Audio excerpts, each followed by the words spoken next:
It's tax season, but before you hand over your W-2 to get some help filing, there are a few things you should consider.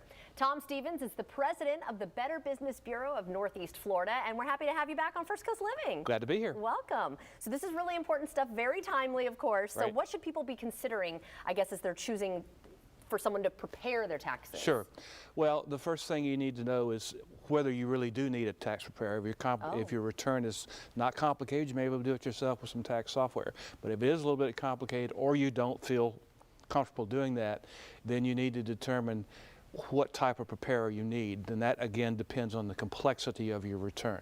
And are all tax preparers equally the same? No. Or what should we be looking for in There are terms of basically four types. There's an enrolled agent, CPA, tax attorney, or a non-credential preparer. The enrolled agents, the CPA, and the tax attorney all have the ability and the rights to deal with the IRS on behalf of you. The non-credential tax preparer does not. So the only difference between those three, again, depends on the complexity of the return. And what kind of credential should we be seeking? Well, for the enrolled agent, they're going to have passed a test with the IRS. They're going to have continuing education every year, and all of them are going to have a tax preparer ID number. Okay. And you can check that ID number with the IRS to determine if that number is valid and current.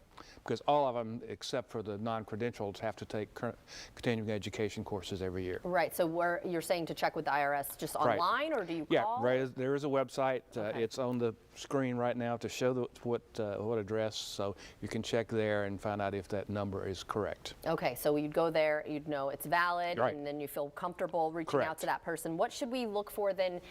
You know, sometimes we hear about specials and different offers. Should we be alarmed a little? Somewhat. You're not going to get specials and special offers from an enrolled agent, a CPA, or a tax attorney. Okay. You're only going to get them from a non-credentialed preparer.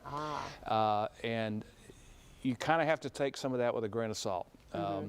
If they promise huge refunds, they may not be preparing the return correctly, because a lot of the times they base their fees on the amount of money you get as a refund.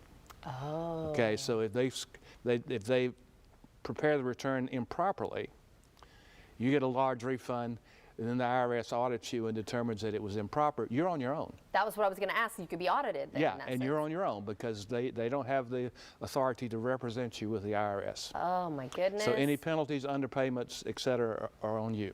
Okay, well, I'm glad we're talking about it then.